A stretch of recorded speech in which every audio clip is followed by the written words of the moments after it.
Assalamualaikum Pak Vito. Waalaikumsalam warahmatullahi wabarakatuh. Saya punya pertanyaan pengusaha pemula nih, Pak. Ya. Kadang-kadang tuh saya mikir, Pak, maksudnya sebagai pengusaha pemula itu motivasi awal itu konsep kan Pak, konsep profit cash gitu.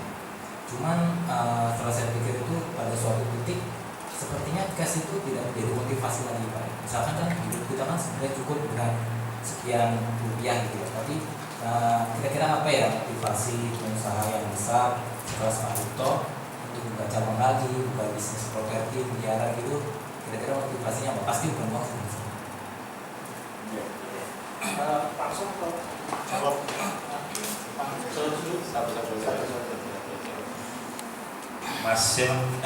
Mas Damar ya, pertanyaannya luar biasa sekali. Memang kadang-kadang iya ya, namanya usaha itu ya memang kita itu tujuannya ya dapat keuntungan ya.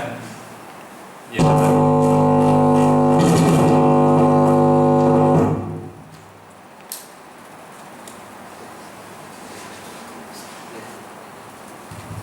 Ya, tujuan bisnis kita itu memang untuk membangun kekayaan. Kita tidak munafik ya. Kita tidak munafik. Kita itu namanya, saya keluar dari PNS sudah pengen kaya gitu. Saya pengen jadi pengusaha itu ya pengen kaya. Tapi kekayaan itu kan yang bermanfaat untuk dunia dan akhirat ya. Nah, di situ. Jadi yang di sini tadi adalah kita harus punya clarity tadi. Jadi kita itu tujuan kita itu apa? Ya, membangun kekayaan yang berlimpah dan barokah ya. Untuk kita, kami, anak-anak kami berjuang untuk agama, untuk umat, bangsa dan seperti itu. Nah, dengan kita mempunyai seperti itu dan landasan kita tawakal kepada Allah, ya insya Allah kita itu tidak akan jadi stres gitu. Kalau kita dalam keadaan rugi pun, lah ngapain? Menurut saya kan yang kita cari kan ini bukan untuk pribadi kita gitu. Jadi kita itu tidak ada rasa was-was, tidak ada rasa stres, itu enggak. Insya Allah kalau kita punya clarity dalam tujuan bisnis kita apa itu, kita enak ya menjalankan bisnis itu. Ya walaupun kesandung sini ya tetap mesem ya, kesandung rada bujut sini ya tetap mesem ya kita ya rada apa, tapi tetap kita itu enggak bakalan stres. Itu ya Mas ya. Jadi memang kita mengembangkan sebuah usaha pun, nah dalam mengembangkan usaha ini juga kita tidak boleh sembarangan ya. Awalnya kita itu memang harus fokus pada satu bisnis ya. Core bisnis itu harus kita pegang dulu. Mas Damar usahanya apa? Toko online tas umum. Toko online. Ya udah fokus di situ dulu.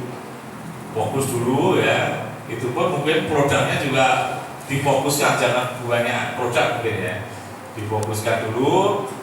Nah setelah sistem atau manajemennya itu sudah kuat ya, kita tinggal kemana-mana itu sudah jalan sendiri, itu baru boleh melangkah untuk menjalankan bisnis yang lain, itu bisa juga.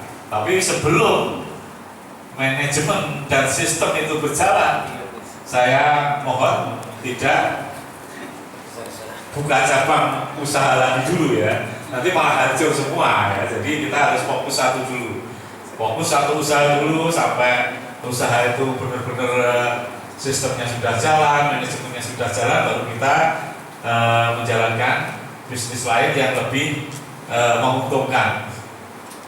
Ya alasannya saya ke properti sebenarnya, saya juga belajar dulu pada lingkungan. Saya mungkin nanti Pak Bas juga mungkin melakukan seperti itu juga ya. Kalau di Solo itu saya melihat banyak pengusaha-pengusaha yang kuat, ternyata di belakangnya itu dia punya properti yang kuat juga gitu. Punya tanah, punya ya dia beli rumah nanti dijual lagi ya. Beli rumah nanti dipoles sedikit dijual lagi, ternyata untungnya lebih gede ya. Nah kemarin saya juga coba, wah aku belum ada setahun itu sudah kenaikannya 3 kali, menggiurkan banget kan ya. Kalau saya boleh ya menyarankan, kalau nanti teman-teman ini sudah keuangannya sudah istilahnya turah gitu, daripada ditabung lebih baik memang dibelikan tanah ya, properti ya gitu. Dan harga properti tanah itu tidak akan pernah turun, bahkan melambung terus, apalagi kalau kita bisa menilai tanah-tanah itu mau digunakan untuk apa, itu kita sudah tahu dari Pemda itu kita cari-cari tahu lah ya. Dan ternyata ini saya juga insya Allah dapat tanah 5,3 hektar untuk industri ya.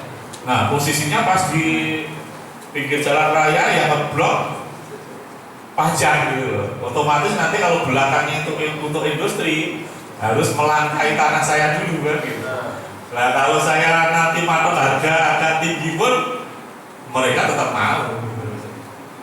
Nah seperti itu. Jadi memang keuntungan luar biasa di properti, di jual beli tanah itu sangat-sangat luar biasa. Tapi ya nanti kalau sudah teman-teman itu uangnya sudah kuat dulu, istilahnya sudah daripada ditabung, dimainkan di tanah yang strategis, itu keuntungannya sangat luar biasa. Ternyata saya telah mempelajari beberapa pengusaha-pengusaha di Solo yang kuat itu ternyata mainnya seperti itu ya. Iki lho Mas aku yo sing marai sugih yo iki. Terus terang bae aku punya usaha beberapa gitu. Tapi yang sangat menguntungkan itu ya properti. Kalau kita tahu tempat-tempat mana yang akan dibangun oleh Pemda itu untuk industri, untuk perumahan, untuk apa, ya peruntukannya lah, sesuai peruntukannya. Kalau kita tahu, wah cepat banget gitu. Itu ya Mas ya. Monggo untuk yang lain. Nah, silakan yang